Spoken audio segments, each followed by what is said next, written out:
Salut la grande famille, c'est encore Marossi Béjou. Si tu es nouveau, tu es nouvelle sur ma vidéo, il faut t'abonner sur ma chaîne YouTube, ma page Facebook, Instagram. N'oubliez pas de partager mes vidéos et aussi liker. Bref, la famille, vraiment, j'aimerais vous présenter une petite vidéo de Steve Biko. Oui, Steve Biko qui s'adresse à Charles Blé Goudé et dit aussi vraiment ses propos vulgaires, ses propos menaçants, vraiment d'empêcher tel artiste en Europe là-bas de prester, de faire sa dédicace. Mais moi, j'aimerais vraiment dire à Steve Biko que la dédicace est bien passée. Oui, la dédicace est bien passée. Et aussi, vraiment, terminant ça, vous savez, moi, je ne sais pas pourquoi le PPACI, même ceux qui sont à la tête du PPACI, eux, ils ne sont pas prêts pour interpeller Steve Biko. Steve Biko exagère. Souvent, c'est sorti, même quand tu écoutes là, tu es découragé. Oui. Quand tu écoutes Steve Biko même là, tu es découragé, tu dis, mais attends. Ah, est-ce qu'on peut faire ces sorties comme ça? Il parle, il dit ceci, il dit cela. Toi-même, tu t'assois, tu réfléchis, mais tu dis, est-ce que lui là même là, il s'attend parler? À coup de quoi? Politique. Tu vas dire non, telle personne est comme ça, telle personne est ceci, telle personne est comme ça, telle personne est... Mais c'est honteux. C'est vraiment honteux. Quittons dans ça. Ce qui Charles Blé Goudé n'a pas fait, vous allez mentir. Ah, Charles Blé Goudé a dit ceci, Charles Blé Goudé a dit cela, Charles Blé Goudé a dit ceci, Charles Blé Goudé a dit cela. À cause de qui? Pour avoir nomination de postes. Simple nomination de postes. Tu es obligé de mentir. De dire non que Charles Blé Goudé est comme ça. Il agit comme ça, il réfléchit comme ça, il est ceci, il est cela. Mes frères et sœurs, s'il vous plaît, nous qui sommes sur les réseaux sociaux, là, quand même, ayez pitié. Ayons pitié aussi des gens qui nous écoutent. Oui, ayons pitié aussi des gens qui nous écoutent. Des gens qui prennent le temps pour nous écouter. Arrêtez de dire non que oui, lui il a fait ça, oui, elle a fait ça, lui a fait ça, celle-là elle a fait ceci. On ne peut pas rester dans ça pour construire la Côte d'Ivoire. On vous dit, la Côte d'Ivoire est en train de se développer, la Côte d'Ivoire va bien, mais vous êtes là en train de s'insulter entre vous. Lui il a fait ça, lui là n'est pas bon, lui il a fait ceci, lui là n'est pas bon. S'il vous plaît, quittons dans ça. Quittons dans cette posture-là. Quittons dans cette marmaille-là. Quittons dans cette haine-là. Voici la réponse d'un cyberactiviste de COGEP, de Blé Goudé, qui va répondre, oui, qui va vraiment répondre à Steve Biko. Écoutez très bien, il va bien détailler. Parce que je ne sais pas si c'est une artiste ou si c'est un artiste, mais quand même, avant-hier, j'ai vu la vidéo où les gars ont dit non, que oui, prestation s'est bien passée, sa dédicace même s'est bien passée, tout ça là. Et je vois encore, mais pourquoi l'homme noir, l'ivoirien ne peut pas quitter dans cette posture de marmaille ou dans cette posture de fafelus là? La famille, voici la vidéo de Steve Biko. Et aussi, écoutez très bien attentivement, vous allez mieux comprendre le pourquoi beaucoup de personnes, beaucoup d'Ivoiriens détestent aujourd'hui, d'autres même n'aiment pas le PPACI. Vous allez mieux comprendre. Parce que c'est les cyberactivistes même qui détruisent, qui sont à la, je peux dire, destruction des partis PPACI. Le PPACI, leurs cyberactivistes là sont même à la base de destruction des PPACI. Souvent, les sorties, quand tu écoutes même, d'autres mecs qui voulaient vraiment s'intégrer dans leur groupe, là, mais quand ils attendent les dits d'autres personnes, ils sont découragés. La famille, voici la vidéo. Monsieur Charles Blé Goudé, après votre acquittement, vous êtes rentré en Côte d'Ivoire parce que c'est votre pays. Mais en même temps, vous avez dit aux êtres humains et non à des animaux que vous êtes un acteur politique de la Côte d'Ivoire. Vous êtes même président d'un parti politique. Et vous avez commencé par sillonner la Côte d'Ivoire en parlant de paix et de réconciliation. J'apprends que vous avez décidé d'empêcher la dédicace de Balou Sombré qui aura lieu le 12 mai à Paris. J'apprends que vous avez envoyé des femmes et des jeunes militants vers les responsables des salles pour les menacer de mort si jamais ils donnaient la salle à Gbalou Sombré pour sa prestation. J'ai appris et je continue d'apprendre que vous êtes pour qu'il y ait bain de sang et que vous êtes pour qu'il y ait mort d'homme. Moi, ça a été pour moi une grande surprise. Parce que pour celui qui prône la paix et la réconciliation, il ne doit pas se comporter comme un petit syndicaliste. Le syndicaliste, vous l'avez été lorsque vous étiez secrétaire général de la FESI. J'ai l'impression que vous avez encore cela dans vos tripes. Et nous savons comment ça fonctionne. Mais il pleut ou il neige, Gbalou Sombré fera sa dédicace à Paris, dans n'importe quelle salle qu'il aura à sa disposition.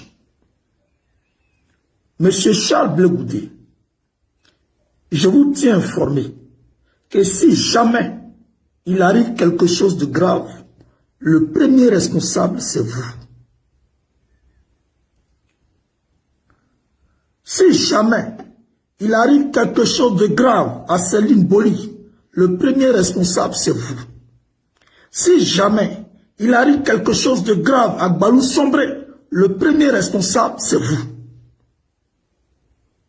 Apparemment, la violence, vous l'aimez. Mais pourtant, vous avez fui la violence. Le 11 avril 2011. Avant même que le président Laurent Gbagbo ne soit dans les mains de ses ennemis, vous étiez déjà parti. Comme tu as décidé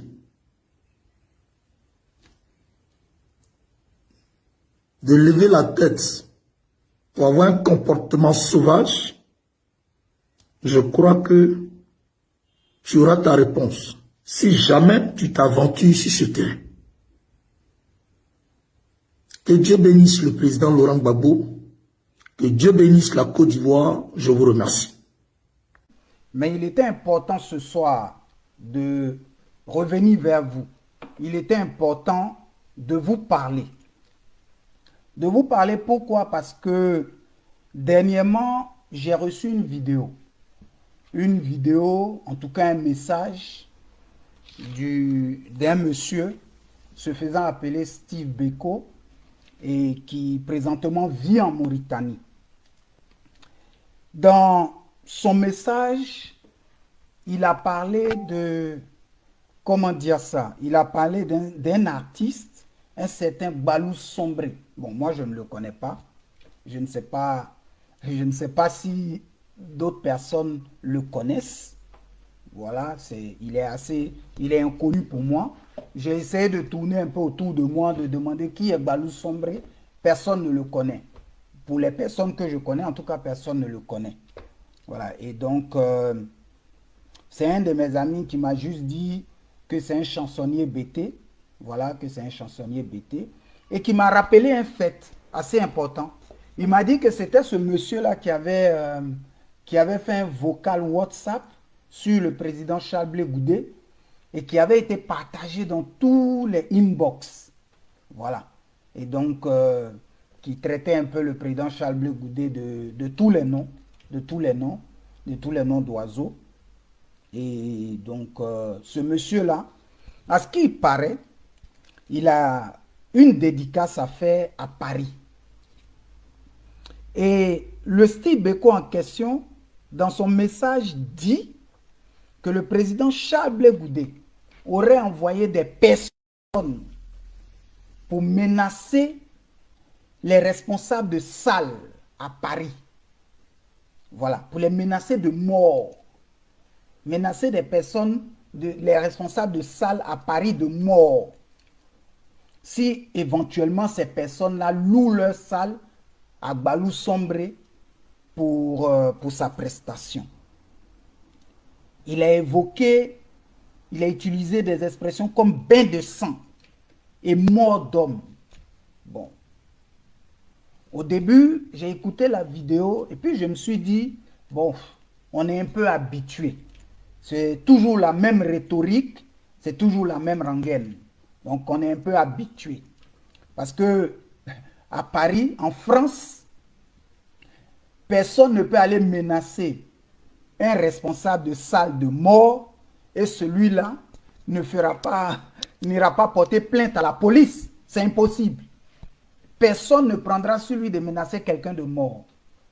Donc, et le président Charles II que je connais est assez intelligent pour dire à des personnes d'aller menacer des responsables de salles de mort. En plus, Charles Goudé que je connais jusqu'à ce jour, il a toujours dit qu'il préfère être un peureux vivant que d'être un courageux mort. Donc tout le monde le connaît, on sait que c'est quelqu'un qui n'est pas vraiment dans les palabres, qui n'est pas violent. Mais il termine son propos en disant que s'il arrive quelque chose à Balou-Sombré, Charles Goudé en est responsable et il va en subir les conséquences. Il aura une réponse. Et c'est là que j'ai tiqué. C'est là que j'ai tiqué. J'ai tiqué pourquoi? Parce que ça m'a rappelé en fait un scénario qu'on utilise beaucoup et qu'on retranscrit avec l'adage, c'est lorsqu'on veut tuer son chien qu'on l'accuse de rage. Oui, c'est lorsqu'on veut tuer son chien qu'on l'accuse de rage. En fait, j'ai compris que de tout ce que le monsieur avait raconté, le style Beko en question de Mauritanie, il n'en était rien. Mais il se cache derrière ses propos un plan funeste pour nuire à la vie ou à l'intégrité du président Charles Goudé. Mais il faut trouver un argument. Il faut trouver un argument. Il faut trouver une raison pour laquelle on va attenter à la vie du président Charles Goudé. Voilà pourquoi il a inventé cette sombre histoire. Parce que pour ceux qui vivent à Paris, les militants du PPACI qui vivent à Paris, parce qu'ils se réclament du PPACI, ils se réclament du président Laurent Gbagbo quand il tient ces propos-là. Les militants du PPACI qui vivent à Paris, aucun d'entre eux ne vous dira qu'un jour, ils ont eu un problème avec un militant du COJEP et qu'ils en sont arrivés aux mains. Jamais ce n'est arrivé. Aucun militant du COJEP, aucun, je vous le dis aujourd'hui, aucun militant du COJEP n'est allé aux mains avec quelqu'un, même sur le plan verbal. Même Aled Zaté qui nous insulte en permanence et qui insulte notre président, Willy Bla et tous les autres, on se rencontre à Paris. Et jamais il n'y a eu même une dispute au point d'en arriver aux mains. Jamais. Jamais ce n'est arrivé. Donc ce n'est pas aujourd'hui que des militants du COJEP iront menacer quelqu'un de mort. En plus que le président Charles Goudé leur dise, allez menacer les responsables des salles de mort. Mais j'ai fini par comprendre qu'il y avait un plan funeste derrière ce que ce monsieur disait. Il y a quelque chose qui se prépare contre la vie du président Charles Goudé. Et donc, pour atteindre leurs objectifs, il faut créer quelque chose. Il faut accuser le président Charles Goudé de quelque chose pour réagir, pour emmener des camarades qui ne comprennent rien, qui sont des fanatiques, qui pensent agir par amour pour leur leader, à poser un acte regrettable. Sinon, qui est Balou-Sombré? Pour vous qui êtes sur le direct aujourd'hui, combien connaissent Balou-Sombré? Et en discutant aujourd'hui avec un responsable du parti, il m'expliquait qu'en fait, lorsque le Balou-Sombré en question avait fait son audio qui avait été partagé dans les inbox, ce n'est ni le président Charles Goudé ni les militants du COJEP qui étaient mécontents. Ça a été en fait un problème de communauté. Ceux de Guy Bérois, contre ceux de, je ne sais plus trop quelle autre communauté et tout. Voilà, ceux qui jugeaient que Charles Blé Goudé était leur frère, leur fils, voilà, se sont opposés à ce que le Balou Sombré en question avait dit. Mais finalement, il y a eu une rencontre des communautés à Paris où le problème a été réglé. Et une rencontre à laquelle ni le président Charles Blé Goudé ni les militants du COJEP étaient mêlés. C'est aujourd'hui même que moi je l'apprends qu'il y a eu une rencontre où le problème a été réglé. Donc qui est Balou Sombré? Qui est-il? Que chante-t-il? Si vous me dites Yodé Siro, je comprends. Même Apouchou qui n'est pas un grand artiste, mais si vous me dites Apouchou, au moins je le vois sur Facebook, même si je ne le suis pas, mais je le vois et je le connais. Donc, qui est Balou Sombré? Pourquoi on menace des gens de mort? Qui est Balou Sombré? Pourquoi on menace des gens de mort? La question est là. Mais en fait, la réalité, c'est que quelque chose se prépare. Et donc, qu'est-ce qu'ils vont faire? Ils vont dire que Balou Sombré n'a pas pu faire sa dédicace parce que Charles Blé Goudé aurait menacé des responsables de salle de mort. Balou Sombré a été agressé avec ses camarades, donc Charles Blé Goudé en est responsable. Et ainsi, ils vont pousser des jeunes gens qui, par amour pour leur leader, vont agir pour attenter à la vie du président Charles Blé Goudé. Voici le plan funeste qui se prépare en réalité. Et donc, ce direct ce soir, c'est pour attirer l'attention de tous sur cette situation. C'est pour attirer l'attention de tous. Quelque chose se prépare. Et le Steve Biko est utilisé aujourd'hui pour lancer la machine. Pour lancer la machine. Donc, en plus que j'attire l'attention des militants du COJEP, j'attire l'attention des Ivoiriens sur cet état de fait-là. Parce qu'en le disant, nous avons des exemples qui sont légion. Hein? Voilà, dernièrement, le président n'a pas pu aller en tournée dans le Guémon, pour des raisons que je n'exposerai pas ici, mais pour des dangers qu'il encourait. Donc, on n'est pas à notre première étape. Moi, je n'accuse personne de quoi que ce soit. Mais en ce qui concerne les déclarations de, comment il s'appelle, en ce qui concerne les déclarations de Steve Biko, je comprends aisément que quelque chose de funeste se prépare contre le président Charles Blé Goudé. Et Steve Biko nous l'annonce en nous parlant de Balou Sombré, un artiste inconnu. Un artiste inconnu. Qui voudrait aller tuer un responsable de salle pour la dédicace de Balou Sombré? Honnêtement. Mais on en rit, mais ce n'est pas risible. C'est parce que quelque chose se prépare contre le président Charles Blé Goudé. Et tous les arguments seront bons pour qu'ils puissent atteindre leurs objectifs.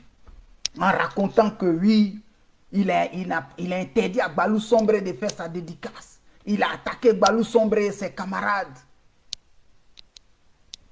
Donc, ce soir, je voudrais vraiment, je pense que je suis à la 15e minute de mon direct et je voudrais interpeller chacun de nous sur cet état de fait.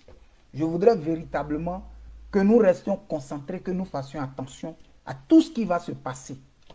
J'aimerais appeler ici, en tout cas la garde du président, à être plus vigilante. Mais je voudrais aussi interpeller les autorités ivoiriennes. Parce que si l'orteil du président Charles Blé Goudé cogne un caillou demain, ce qu'on appelle communément un cotocoum chez nous, il faudra que le gouvernement puisse demander l'extradition de ce monsieur pour qu'il vienne nous expliquer les faits. C'est certainement un jeu pour certains. Je suis sûr qu'après avoir regardé ma vidéo, certains en riront. Mais non, nous n'en rions pas. Parce que nous tenons à notre président. C'est nous qui l'avons choisi. Oui. Bref, la famille, vous-même, vous avez écouté. Hein. Nous tous, on a les oreilles, on a écouté, tout s'est dit. Vraiment, André Charles Blé Goudé est en train de fatiguer les cyber-activistes des PPACI. Pourquoi il dit ça?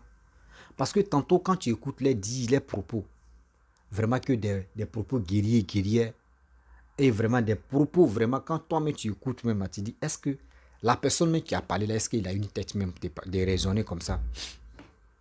Tu te poses 1000 questions. Est-ce que ce gars même qui est en train de critiquer telle personne, est-ce que vraiment il a la tête? Non. J'ai mal de voir, d'attendre des personnes. Non, lui il est comme ça, lui il est ceci, on est cela. Ça fait pitié. Oui, ça fait pitié, ça fait honte. La famille, vraiment, je suis très heureux. Oui, je suis très heureux. Parce qu'aujourd'hui, regardez comment, aux yeux de tout le monde, nous les Ivoiriens maintenant, on réfléchit et puis on regarde tout ce qui se passe sur la toile. Comme mauvais, comme bien. Parce qu'aujourd'hui, grâce au net, on connaît maintenant qui se cache derrière les avatars, qui se cache derrière des gens qui viennent parler de n'importe quoi et de n'importe qui. Aujourd'hui, regardez, quand tu fouilles très bien, si ce n'est pas PPAC qui est en train de clasher Kojep, si ce n'est pas les gars de Kojep qui est en train de clasher le PPAC, mais regardez les autres partis. Eux se concentrent sur les partis, comment faire pour se développer, comment faire pour aller de l'avant. Mais nous, nos frères, nos soeurs, eux sont là pour se battre seulement. Oui, lui, il a fait ceci. Celle-là, elle a fait comme ça. Oui, lui, il a son caleçon ici. C'est lui là. Celle-là, elle a son caleçon ici. Oui, traîtrise. Oui, c'est elle, gros mou. Traîtrise. T'as dit comme ça. Mais comme ça, on fait comment? La famille, vraiment, j'aimerais vous laisser. C'était pour vous montrer cette vidéo-là. Si tu es nouveau, tu es nouvelle sur ma vidéo, il faut t'abonner sur ma chaîne YouTube, ma page Facebook, Instagram. N'oubliez pas de partager mes vidéos et je vous dis à très bientôt. Ciao, on a ça.